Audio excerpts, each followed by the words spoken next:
Right now at 6, why the suspect accused of killing one man and injuring 2 others at the Vancouver Mall will remain behind bars. Plus, short-staffed and nearing capacity, Multnomah County jails are thrown a financial lifeline. I am appreciative today of the votes to ensure that we have funding moving into the end of this fiscal year. Then, reckless ride, a look at who or what caught police attention in downtown Portland that led to multiple arrests. And Keith Wilson's priorities for the Rose City as he begins the transition from political outsider to Portland mayor. Voters in every corner of our city have made their voices heard. They want change.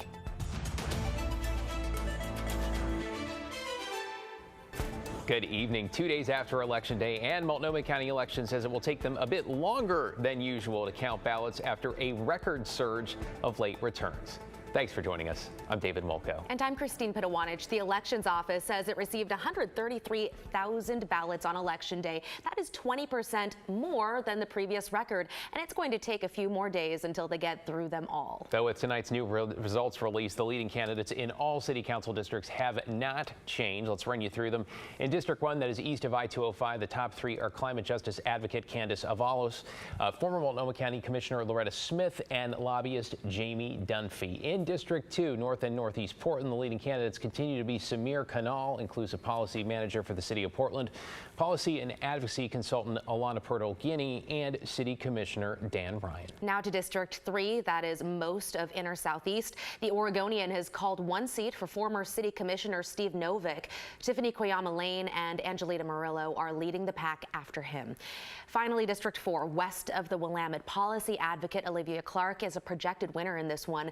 Mitch Green and Eric Zimmerman round out the top 3. And in the race for Portland Mayor, Keith Wilson is the projected winner. The Oregonian calling the race for the trucking company CEO about 24 hours ago, with the number 2 and 3 candidates, Carmen Rubio and Renee Gonzalez, both conceding the race. Let's bring in our Blair Best now live at City Hall. Blair, earlier today, the mayor-elect addressed his supporters and all Portlanders. So what was his message? Christine, Keith Wilson was confident today during his first speech as mayor-elect, and he was really doubling down on the messaging he's been saying throughout his entire campaign. And he pledges to approach Portland's most urgent issues through a lens of equality. Portland mayor-elect Keith Wilson met with a standing ovation Thursday afternoon. His victory speech came 2 days after the election. I'm proud of this experiment we just went through. Inside this North Portland Community Center, a nod to his local roots. I grew up right here in North Portland.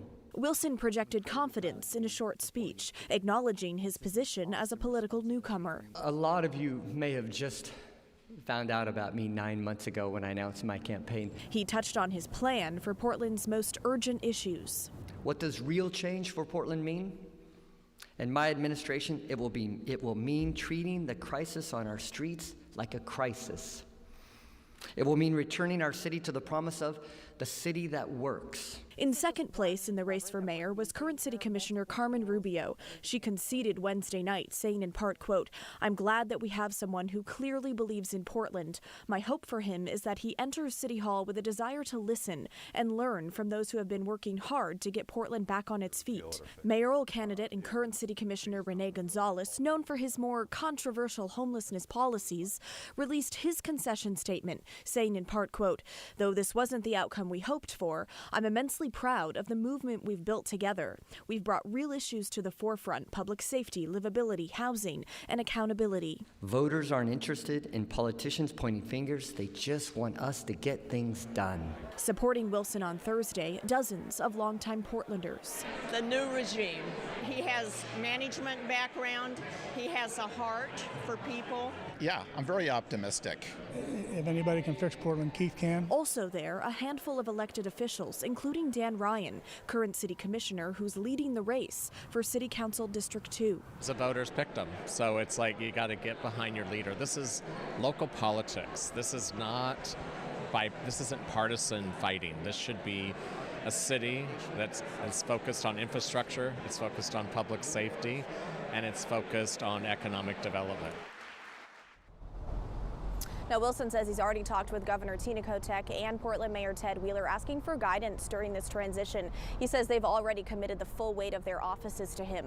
He also says he's talked with Multnomah County Chair Jessica Vega Peterson. It's a relationship he calls critical. Back to you. New Portland city leadership emerging. Thank you, Blair.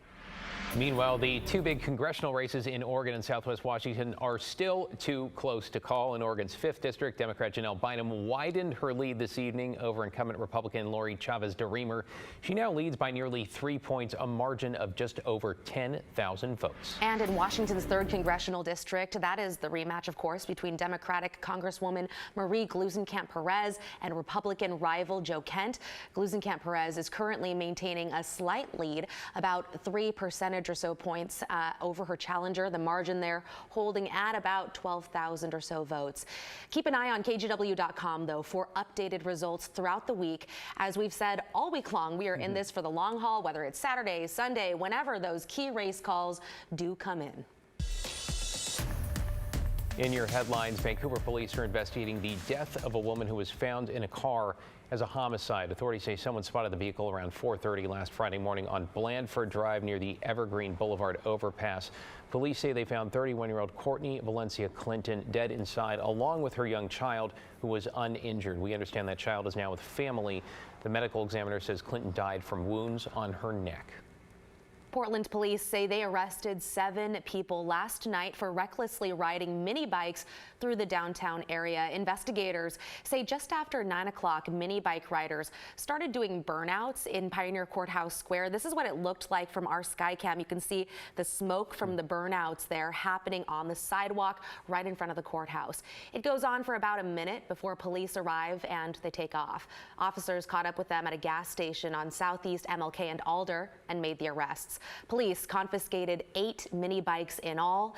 They were all homemade with no license plates. In Marion County, police in Staten are looking for a man who burglarized, they say, a pharmacy late Tuesday night. This was around 11 at the Staten Pharmacy on Cascade Highway and Martin Drive. Authorities sharing these photos of the suspect from a surveillance camera. They believe this could be related to other pharmacy burglaries in that area over the last month. Matt?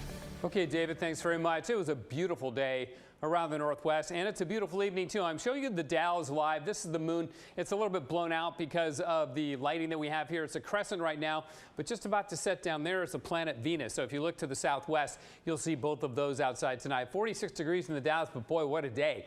We made it up to 63. That's only 3 shy of the record for this date, and a full 7 degrees above the average for the date. So we're closer to the record than we were the average. 60s all around the metro area. Medford topped out at 67 for the hot spot in the state. And cloud cover, tough to find. We had some fog between Salem and Eugene down to Roseburg this morning. Otherwise, Oregon was virtually cloud-free today, which is pretty impressive for early November. Now, we have strong east winds in and near the gorge. Once you get west of 205, you don't even notice it.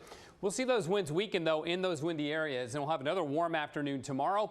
Rain returns this weekend in spots and at times, and then heavy Cascade snow coming our way next week. You see the winds strong at Troutdale, but really nobody else seeing them. So those strong wind gusts that we had, as you can see, upwards of 55 miles an hour in the gorge. But again, we get one more really great day before November gets wet yet again, guys. Yeah, talk more about it later. Thank you, Matt. The man accused of a deadly shooting in the Vancouver Mall on Halloween night was back in court this afternoon for a bail hearing. Devin Haskins is live outside the Clark County Courthouse. So, Devin, what did the judge decide? Well, David and Christine, the judge said that Travis Ward will remain in jail until this case is over, denying his bail. He's accused of first-degree murder for killing 1 person and 2 counts of assault for shooting and injuring 2 others. I think this is actually an opportunity for the defendant to put on any evidence he wishes. Appearing on video, Travis Ward faced a Clark County judge once again. Ward is accused of walking into the Vancouver Mall on Halloween night and shooting and killing 26-year-old James Perez in the back of the head. And then repeatedly shot him in other areas of the body as he lay face down on the floor of the food court. 2 other men were also shot and injured. Brandon Lear was shot in the ribs. I was hit just below my ribs on my left side, the floating rib there, literally just right below it. And The bullet traveled about 4 to 5 inches, the doctor says. Ward's defense laying out their case, asking for a limited amount of bail, citing a lack of violent criminal history and ties to the community. He's maintaining his innocence at this time, Your Honor, and so, we would like to ask the court to release him on PR. We know that's not going to happen, so we're trying to be realistic.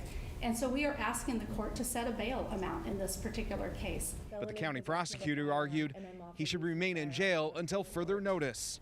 Beyond the murder and the assaults, which are in and of themselves horrific, these acts terrorized this community. The judge ultimately siding with prosecutors. I do find, by clear and convincing evidence, that the defendant has a propensity for violence that creates a substantial likelihood of danger to the community.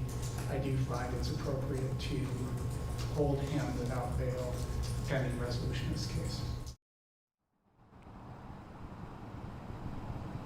Police say it appears Ward targeted Perez, but we still don't know why. Ward will be back in court on December 12th. Back to you. Devin Haskins in Vancouver. Thanks, Devin. Appreciate that.